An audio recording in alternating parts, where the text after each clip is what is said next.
Hello दोस्तों, आज हम 220 के बी सर्किट ब्रेकर के जो कंट्रोल सर्किट का जो डायग्राम है वो डायग्राम हम इस वीडियो में डिस्कस करेंगे। पहले क्लोजिंग सर्किट के बारे में डिस्कस करेंगे, देन ट्रिपिंग सर्किट के बारे में डिस्कस करेंगे, देन इंडिकेशन का जो सर्किट है वो सर्किट के बारे में डिस्कस करेंगे। 220 के बी और अबव वोल्टेज के लिए जो सर्किट ब्रेकर होता है 3 अलग अलग पोल होता है। 3 अलग अलग पोल के लिए 3 अलग अलग closing coil, anti pumping relay and tripping coil रहता है। यहाँ पे आप देख सकते हैं जो 52 सीसी जो ये है ये रेड फेज का क्लोजिंग कॉइल है। ये 94 आर जो है वो रेड फेज का एंटी पंपिंग रिले है। यह 52 सीसी जो है वो येलो फेज का क्लोजिंग कॉइल है और 94 वाई जो है वो येलो फेज का एंटी पंपिंग रिले है। 52 सीसी अगेन ये ब्लू फेज का क्लोजिंग कॉइल है एंड 94 बी जो है वो ब्लू फेज का एंटी पंपिंग रिले है। हम देख सकते हैं क्लोजिंग सर्किट के में सीरीज़ में 2 कॉन्टैक्ट है, वो A3 और A8 का कॉन्टैक्ट है। ये कॉन्टैक्ट जो है SF6 गैस प्रेशर लॉकआउट का कॉन्टैक्ट है। अगर SF6 गैस प्रेशर बराबर नहीं रहेगा, लॉकआउट कंडीशन में रहेगा, तो ये कॉन्टैक्ट एनो कंडीशन में रहेगा, मतलब हम क्लोजिंग सर्किट ब्रेकर क्लोज नहीं कर सकते। अगर SF6 गैस प्रेशर लॉकआउट में रहेगा तो सर्किट ब्रेकर हम क्लोज नहीं कर सकते। 43 है ये जो है वो लोकल रिमोट सिलेक्टर स्विच है। अगर इस सिलेक्टर स्विच को हम लोकल पोजीशन में रखेंगे तो लोकल क्लोजिंग अलाउ होगा। अगर ये रिमोट में रहेगा तो रिमोट क्लोजिंग अलाउ होगा। TNC जो है ट्रिप न्यूट्रल क्लोज स्विच है। और यहाँ पे जो DC का जो सप्लाई है वो TB4 5 एंड जो DC पॉजिटिव नेगेटिव का है और TB4 6 में सप्लाई दिया गया है। ये जो MCB है CS1 MCB को ऑन करेंगे। देन अगर ये लोकल रिमोट सिलेक्टर स्विच का जो कॉन्टैक्ट है, कॉन्टैक्ट को लोकल मोड में रखेंगे। देन जो TNC का जो स्विच है, स्विच से हम क्लोज पल्स देंगे तो जो DC पल्स जो है DC पल्स यह से K7 होके जो ट्रिप सर्किट क्लोज जो स्विच है वह से होके K7 से होके जो K9 का जो कॉन्टैक्ट फेरुल है वह से आएगा और आगे K17 होके और TB9 जो कॉमन TB है, 3 अलग अलग सर्किट ब्रेकर के लिए वो कॉमन टीवी में आ जाएगा। और रेड फेज के लिए जो DC पल्स है TB1 9 में आ जाएगा और येलो फेज के लिए जो DC पल्स है TB2 9 में आ जाएगा। अगेन जो ब्लू फेज का जो DC पल्स है TB3 9 में आ जाएगा। ये 94 का एंटी पंपिंग रिले का NC कॉन्टैक्ट जो सीरीज़ में है, क्लोजिंग कॉइल के सीरीज़ में है और ये S1 जो है सर्किट ब्रेकर के ऑक्सिलरी कॉन्टैक्ट है। सर्किट ब्रेकर अगर ऑफ रहेगा तो ये कॉन्टैक्ट NC पोजीशन में रहेगा और LS जो है ये 3 LS जो है लिमिट स्विच का कॉन्टैक्ट है, मतलब अगर स्प्रिंग चार्ज कंडीशन में रहेगा तो ये कॉन्टैक्ट NC पोजीशन में रहेगा।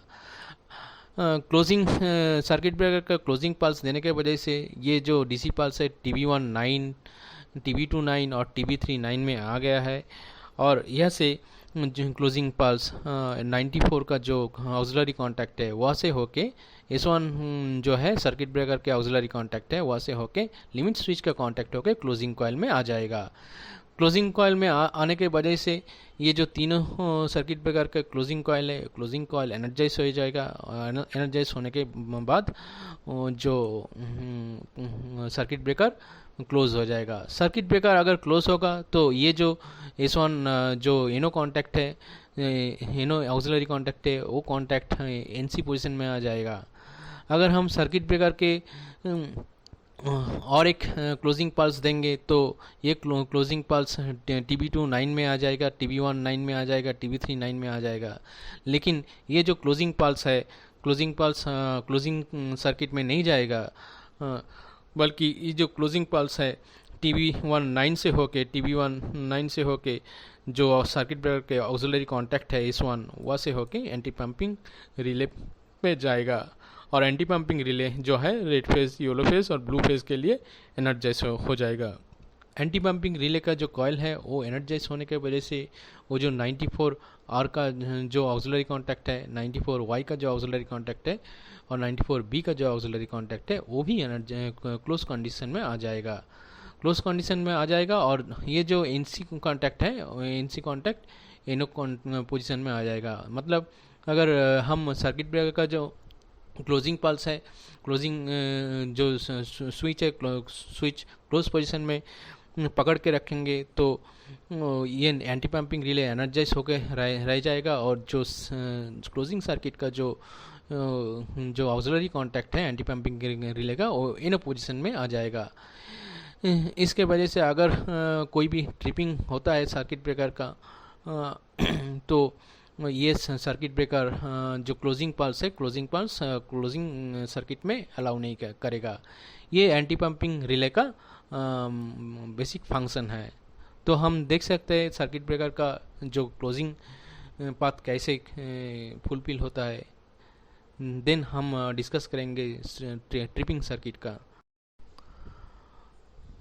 सर्किट ब्रेकर का जो ट्रिप सर्किट का जो सर्किट डायग्राम है वो इस फिगर में शो किया गया है। आप देख सकते हैं सर्किट ब्रेकर का तीनों फेज़ के लिए रेड, येलो और ब्लू फेज़ के लिए तीन अलग अलग ट्रिप सर्किट है। मतलब तीन अलग अलग पोल, इसी के वजह से तीन अलग अलग क्लोजिंग कॉयल एंड तीन अलग अलग ट्रिपिंग कॉयल। जो ट्रिपिंग कॉयल का जो डीसी का जो पॉजिटिव और नेगेटिव का पॉइंट है वो TB4 7 और TB4 8 में पुट किया गया है। अगर ये जो CS2 का जो MCB है, MCB अगर ऑन करेंगे तो DC पॉजिटिव यहाँ से होके ये वायर में और जो नेगेटिव जो है ये वायर में आ जाएगा।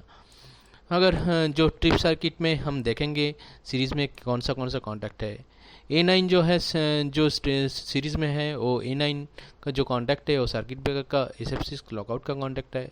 मतलब सर्किट ब्रेकर अगर लॉकआउट कंडीशन में रहेगा तो सर्किट ब्रेकर ट्रिप नहीं होगा। और उसके सीरीज़ में जो ऑक्सिलरी एनो कॉन्टैक्ट है, ये एनो कॉन्टैक्ट जो है सर्किट ब्रेकर ऑन कंडीशन में NC पोजीशन में आ जाएगा। और यहाँ पे जो है सर्किट ब्रेकर का ऑक्सिलरी NC कॉन्टैक्ट है, ये प्री क्लोज सुपरविजन के लिए पुट किया गया है। देन हम देखेंगे जो ट्रिप सर्किट में जो है जो 43A जो है वो लोकल रिमोट सिलेक्टर स्विच का कॉन्टैक्ट है और TNC जो है ट्रिप न्यूट्रल क्लोज का कॉन्टैक्ट है। और A8 जो है A8 है ऑक्सिलरी कॉन्टैक्ट SF6 लॉकआउट का। A7 और 62X1 जो है वो ऑक्सिलरी कॉयल है और ऑक्सिलरी रिले है। ये जो दोनों ऑक्सिलरी रिले ट्रिपिंग सर्किट में मदद करता है।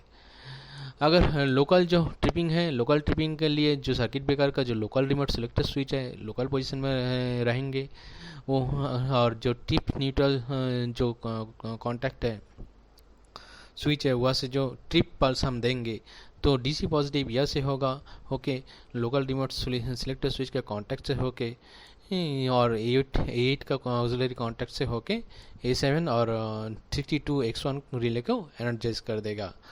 A7 और 62X1 का रिले एनर्जाइज हो जाएगा तो आप देख सकते हैं जो DC पॉजिटिव है वो A7 का जो कॉन्टैक्ट है वो NC पोजीशन में आ जाएगा और 62X1 का जो कॉन्टैक्ट है वो NC पोजीशन में आ जाएगा। उसी के वजह से जो है जो TC पल्स है TB1 22 में आ जाएगा रेड फेस के लिए। सिमिलरली येलो फेस के लिए DC पॉजिटिव यहाँ से होके TB1 22 में आएगा और ब्लू फेस के लिए यहाँ से होके TB1 22 में आ जाएगा। और यह से आने के वजह से सर्किट ब्रेकर ऑन कंडीशन में इसी के वजह से जो S2 जो है S2 NC कॉन्टैक्ट में रहेगा और यहाँ से होके 52 TC1 जो है TC2 रेड फेस के लिए, येलो फेस के लिए और ब्लू फेस के लिए एनर्जाइज हो जाएगा। एनर्जाइज होने के बाद सर्किट ब्रेकर ट्रिप हो जाएगा। और यहाँ पे आप देख सकते हैं A5 का एक ऑक्सिलरी कॉन्टैक्ट है, ये एंटी पंपिंग रिले का कॉन्टैक्ट है। सॉरी एंटी पंपिंग नहीं, ये पोल डिस्क्रिपेंसी रिले का कॉन्टैक्ट है। अगर फॉल्ट में सर्किट ब्रेकर का कई एक पोल मिसमैच होता है, मतलब रेड फेज का पोल ट्रिप हुआ है और रेड फेज में ऑटो रिक्लोज नहीं होता है, तो पोल डिस्टर्बेंस में रिले ऑपरेट करेगा। और जो पोल डिस्टर्बेंस के रिले का जो सेटिंग है, उस सेटिंग के मतलब 1.5 सेकेंड और 2 सेकेंड के बाद ऑपरेट करने के बाद ये जो कॉन्टैक्ट है एनसी पोजीशन में आ जाएगा। आने के बाद जैसे जो डीसी पल्स है यह से होके इन दोनों ऑक्सिलरी कॉन्टैक्ट ऑक्सिलरी रिले में आ जाएगा, ऑक्सिलरी रिले एनर्जाइज हो जाएगा। इसी की वजह से सर्किट ब्रेकर का अगर येलो और ब्लू फेस ऑन रहता है तो येलो और ब्लू फेस का जो ट्रिप सर्किट है, ट्रिप सर्किट का जो कॉयल है वो कॉयल एनर्जाइज होगा। या से होके येलो फेज का ट्रिप कॉयल एनर्जाइज होगा और ब्लू फेज के लिए A7 और 62X1 होके ब्लू फेज का ट्रिप कॉयल एनर्जाइज होगा। उसी की वजह से जो दोनों जो पोल ऑन था वो भी ट्रिप कर जाएगा, और तीनों पोल ट्रिप करके सर्किट ब्रेकर ऑफ हो जाएगा। और रिमोट क्लोजिंग के लिए, रिमोट ट्रिपिंग के लिए जो सर्किट ब्रेकर का जो एलआर कॉन्टैक्ट है वो रिमोट पोजीशन में रहेगा। जो रिमोट का जो ट्रिपिंग का जो वायर है TB1 37, TB2 37 और TB3 37 में पुट किया जाएगा। वहाँ से होके जो रिमोट ट्रिपिंग का जो पल्स है वहाँ से होके A7 का जो ऑक्सिलरी कॉन्टैक्ट है, NC कॉन्टैक्ट है, वहाँ से होके TB1 22, TB1 22 for yellow phase and TB1 22 for blue phase में आ जाएगा। वहाँ से होके जो ट्रिप कॉयल है, ट्रिप कॉयल में आके ट्रेनर सर्किट ब्रेकर ट्रिप कर देंगे। अब देखेंगे जो प्रोटेक्शन ट्रिप है, प्रोटेक्शन ट्रिप का जो वायर है वो TB1 21 और TB2 21 और TB3 21 for red face, yellow face और ब्लू फेस के लिए वायर का कनेक्शन किया जाएगा। अगर सर्किट ब्रेकर 3 फेज फॉल्ट होता है तो सर्किट ब्रेकर का जो प्रोटेक्शन ट्रिप का पल्स है, पॉजिटिव पल्स TB1 21 और TB2 21 और TB3 21 में आकर जो A7 का ऑक्सिलरी यहाँ से आके इस पोजीशन से यहाँ से होके TB1 22, TB2 22 और TB1 22 में आ जाएगा। उस वहाँ से होके जो सर्किट ब्रेकर का तीनों ट्रिप कॉयल एनर्जाइज हो जाएगा। होने के वजह से ट्रिप कॉयल जो है वो एनर्जाइज होने की वजह से सर्किट ब्रेकर ट्रिप हो जाएगा। सर्किट ब्रेकर का जो पोस्ट कोर्स का सुपरविजन का जो वायर है वो TB1 20 रेड फेज के लिए और TB2 20 येलो फेज के लिए और TB3 20 ब्लू फेज के लिए कनेक्टेड किया जाता है। जो अगर सर्किट ब्रेकर ऑन कंडीशन में रहेगा तो सर्किट ब्रेकर का ट्रिप कॉयल या से होके रेड फेज के लिए या से होके सर्किट ब्रेकर का जो NC कॉन्टैक्ट है, ये एनो कॉन्टैक्ट NC पोजीशन में आ गया है, सर्किट ब्रेकर ऑन कंडीशन में ट्रिप कॉयल को सुपरवाइज करेगा। और सर्किट ब्रेकर ऑफ कंडीशन में जो प्री क्लोज सुपरविजन होता है वो TB1 23 रेड फेज के लिए, TB2 23 येलो फेज के लिए और TB3 23 ब्लू फेज के लिए कनेक्ट किया जाता है। रेड फेज के लिए जो सर्किट ब्रेकर ऑफ कंडीशन में रहेगा तो जो सुपरविजन का सर्किट है वहाँ से होके यहाँ पे ट्रिप कॉयल का सुपरवाइज करेगा। तो अब देख लिया सर्किट ब्रेकर कैसे ट्रिप कॉयल काम करता है और जो पोल डिस्क्रिमिनेशन सर्किट कैसे काम करता है और प्री क्लोज और पोस्ट क्लोज सुपरविजन कैसे काम करता है।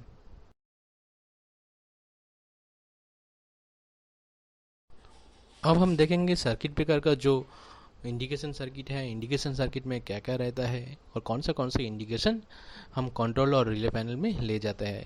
पहला जो इंडिकेशन जो है वो CB क्लोज का इंडिकेशन है। क्लोज का जो इंडिकेशन के लिए जो है रेड फेज, येलो फेज और ब्लू फेज का जो एनो कॉन्टैक्ट है, एनो कॉन्टैक्ट सीरीज में लेके जो लोकल का जो इंडिकेशन सर्किट है, लोकल एक LED रहता है, LED ग्लो करेगा। अगर सर्किट ब्रेकर क्लोज रहेगा तो ये LED ग्लो करेंगे।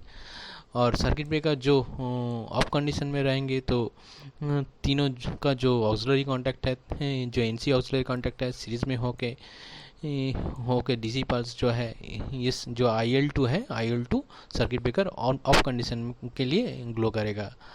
फिर जो है जो CB स्प्रिंग चार्ज का जो कॉन्टैक्ट है, जो LED है वो LED के लिए और इंडिकेशन के लिए दिखाया गया है। यहाँ पे आप देख सकते हैं सर्किट ब्रेकर स्प्रिंग चार्ज का इंडिकेशन के सर्किट में के लिए तीनों पोल का जो स्प्रिंग चार्ज का जो कांटेक्ट है वो सीरीज़ में लिया गया है।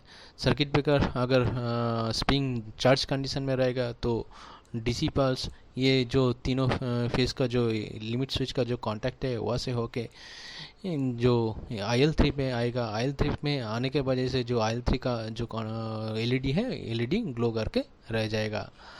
अब हम देखेंगे रिमोट पोजीशन में क्या क्या इंडिकेशन हम लेकर जाता है कंट्रोल और रिले पैनल के लिए।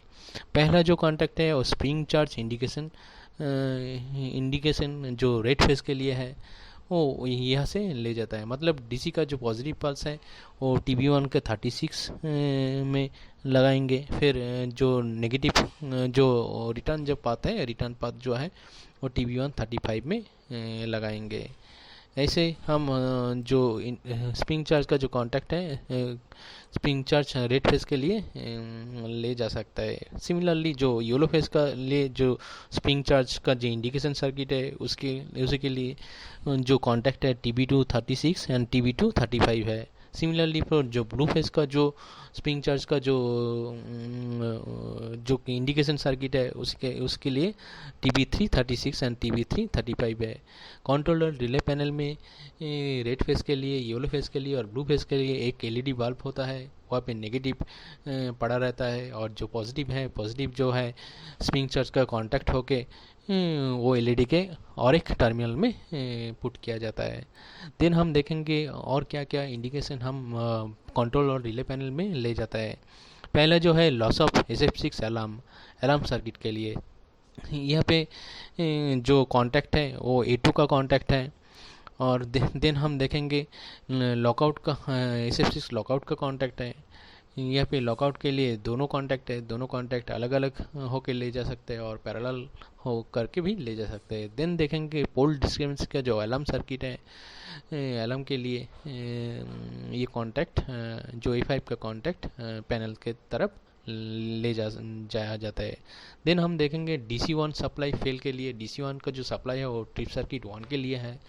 अगर उसका जो MCB है, MCB पड़ जाएगा और DC1 से होकर जो सप्लाई अगर नहीं रहेगा किसी और कारणवशत, देन ये जो NC कांटेक्ट है NC पोजीशन में आकर वो इंडिकेशन शो करेगा DC1 फेल। सिमिलरली जो DC2 का जो सप्लाई फेल का जो इंडिकेशन है वो भी कंट्रोलर रिले पैनल के लिए ले जा सकता है, वो TB4 31 और TB4 30 टर्मिनल के होके। देन हम देख सकते हैं AC सप्लाई फेल के लिए इंडिकेशन सर्किट। AC भी इम्पोर्टेंट पार्ट है क्योंकि AC से स्प्रिंग चार्ज होता है। उसके वजह से जो कांटेक्ट है वो A12 का जो कांटेक्टर है उसी के कांटेक्ट के लेकर जा सकता है। वो टर्मिनल नंबर है TB4 33 एंड TB4 32। देन जो मोटर का जो MCB ट्रिप का इंडिकेशन है उसके इंडिकेशन के लिए जो MCB है वो MCB1, MCB2 और MCB3 ये रेड, येलो और ब्लू फेस के लिए वो पैरेलल में लगा गया है। अगर कोई भी MCB ट्रिप कर जाएगा तो TB4 35 से होकर TB4 34 से होकर वो इंडिकेशन पैनल में आ जाएगा। देन जो 21 और डिस्टेंस रिले में जो एक स्टेटस लिया जाता है वो स्टेटस है CB हेल्थी का स्टेटस। वो CB हेल्थी का स्टेटस लेने के लिए DC जो है वो TB4 DC का जो वायर है वो रिले से होके TB4 19 में आता है। सर्किट ब्रेकर के TB4 19 से होकर A3 और 8 जो कांटेक्ट है वो सर्किट ब्रेकर का SF6 लॉकआउट का कांटेक्ट है। अगर SF6 लॉकआउट रहेगा तो CB अनहेल्दी रहेगा। ये जो कांटेक्ट है कांटेक्ट मेक पोजीशन में रहेगा और NC पोजीशन में रहेगा। और लिमिट स्विच का जो कांटेक्ट है वो भी NC पोजीशन में रहेगा। मतलब अगर दोनों कंडीशन फुलफिल रहता है दैट इज़ CB का जो लॉकआउट कंडीशन है CB लॉकआउट में आ जाता है और स्प्रिंग चार्ज नहीं रहता है तो CB अनहेल्दी का जो स्टेटस है CB अनहेल्दी का स्टेटस जो है वो 21 और डिस्टेंस रिले में आ जाएगा। मतलब जो ऑटो रिक्लोज जो है ऑटो रिक्लोज CB अलाउ नहीं करेगा। मतलब ऑटो रिक्लोज लॉकआउट जो स्टेटस है वो 21 रिले से जाएगा। तो आप देख सकते हैं जो सर्किट ब्रेकर का जो इंडिकेशन सर्किट है, इंडिकेशन सर्किट में क्या क्या कॉन्टैक्ट हम पैनल के तरफ, और लोकल में क्या क्या एलईडी रहता है। लोकल में रहता है स्प्रिंग चार्ज का एलईडी, सीबी ऑन का एलईडी और सीबी ऑफ का एलईडी। सो फ्रेंड्स, आप आपको अगर ये वीडियो अच्छा लगा तो आप मेरे चैनल को सब्सक्राइब कीजिए, और मेरे चैनल को इस वीडियो को लाइक भी कीजिए, और जो बेल बटन है, बेल बटन को पुश करके आप अगला जो वीडियो है उसका जो नोटिफिकेशन आएगा, तो नोटिफिकेशन आपका जो चैनल है, चैनल में शो करेगा। तो thank you very much for showing this video.